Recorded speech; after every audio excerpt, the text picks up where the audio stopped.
Hello and welcome to this video. The Pacific Ocean. You've most likely heard of it. At least you must have if you've watched the Pacific Rim. You should also know about the ocean from geography class. It's the world's largest ocean, and in terms of size, it's just about double the Atlantic Ocean, so it is pretty big. But that's not what we're going to be talking about today. Today's video is about something else. Something different but still connected to the ocean. If you've noticed, some people like traveling, and they like traveling through airports and on planes. I am one of such people, and one day while planning a trip to somewhere fine and exotic like North Korea, I decided to plan my flight myself. Why did I decide to do that? Well, easy. I may not have a degree in engineering, and I may not know my way around an airport cabin, but I do know my maps, and when planning a route, all you need is a good map, right? Right. We'll see. So I'd already drawn a straight line from Los Angeles to North Korea. It looked like the shortest route since we all know that the shortest distance between point A and point B is a straight line. I even tried to calculate the duration of my flight. Using previous knowledge and a lot of guesswork, I imagined that without any stopover, I would get to my destination in 15 hours give or take. So you can see I did my research. So if the pilot gets lost on the way and needs help, I would be right on hand to lend my knowledge gotten from the maps. Armed with all the knowledge I would need for my trip, I bought a ticket. But then I saw something that shocked me to the bones. Apparently, a straight line isn't the shortest distance between Los Angeles and Pyongyang. What do I mean? Well, my flight route wasn't straight across the Pacific like I'd imagined. Instead, it was a curved line across Antarctica. What? I didn't ask for the Antarctica Express. Then a friend asked why I was surprised. I told him about my straight line theory, and he said matter-of-factly that planes do not usually travel over the Pacific. I asked why, and he told me he didn't know. How could he know? He was certainly not a pilot, and unlike me, he didn't have an affinity for such things. So I decided to carry out my own research and discover the real reasons why planes don't fly across the Pacific. And like I always do, I got my answers, so sit tight. Here I'll have to remind you of the first few words of this video.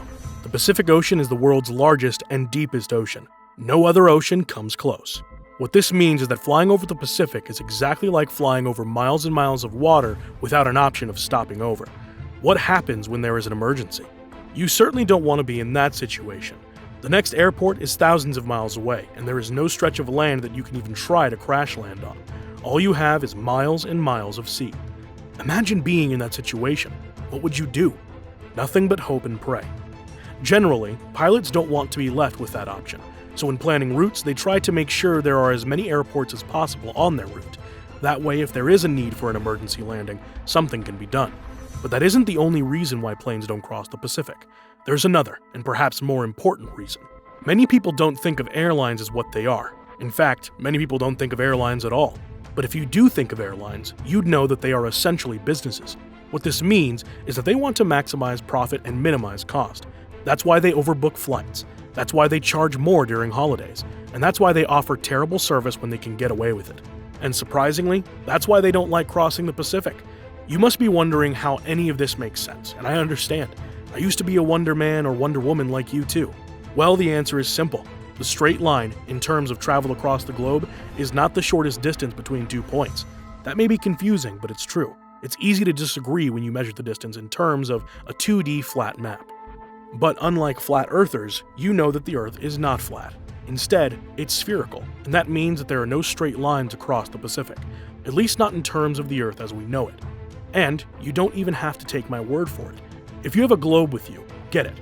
Take a piece of string and try to trace from Los Angeles to North Korea across the Pacific. Stretch that string until it is taut, and you'll notice something. The string will, because of the curvature of the Earth, actually bend upwards. But is that difference enough to make this no longer straight line a longer distance than the actual curved line through Antarctica? Well, we won't know if we don't check. Actually, we will. I'm just messing with you. But to make all things equal, mark the distance between Los Angeles and Korea through the Pacific on your piece of string. Measure the distance with the ruler and write it down. Then try to bend that string on a curved route from Los Angeles through to Korea via Antarctica. Make sure the string is taut and mark the start and end lines. Check the distance measured. Provided you carried out this experiment correctly, you'll find out that the curved route across Antarctica is actually shorter. So yes, yes, and yes. One of the most important reasons why planes don't fly across the Pacific Ocean is that airlines want to save a few bucks. Are you surprised? I'm definitely not. Those people would do anything to shave off a few dollars. However, this doesn't mean that planes don't cross the Pacific Ocean. No, planes do cross the Pacific Ocean. There are many places you cannot reach without crossing the Pacific Ocean. A great example of one of these places is Australia. You know, that country where everything is kind of topsy-turvy. They have a capital called Sydney. What's Sydney famous for, you ask? Well, the capital has a building shaped like packed ceramic plates, so I guess that's something. The name of the building is the Sydney Opera House, by the way. Should be the Sydney Stacked Plates House, if you ask me. As I was saying, planes do travel across the Pacific, and in fact, in some cases, pilots may even prefer to plan routes across swaths of the open sea like the Pacific. Why? Airplane trips across the water are generally calmer and smoother than the ones across the land. That's true.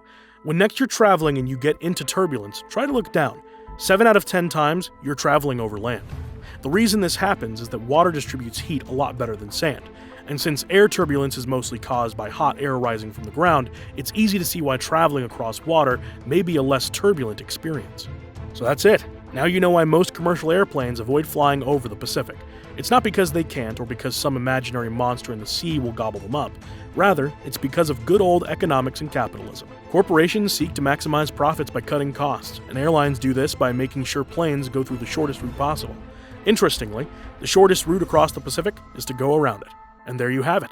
That's why planes don't usually cross the Pacific. Except, of course, when they do.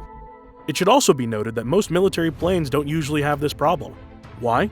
Because most governments are not interested in saving money on aviation fuel and would actually prefer to be above international waters and not in the airspaces of so many different countries.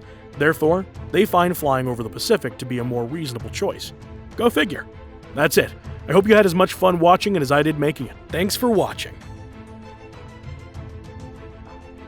If you like this video, be sure to subscribe and hit the bell icon so you can be notified. We'd love to hear what you have to say. Leave us your comments below. And lastly, don't forget to hit the like button.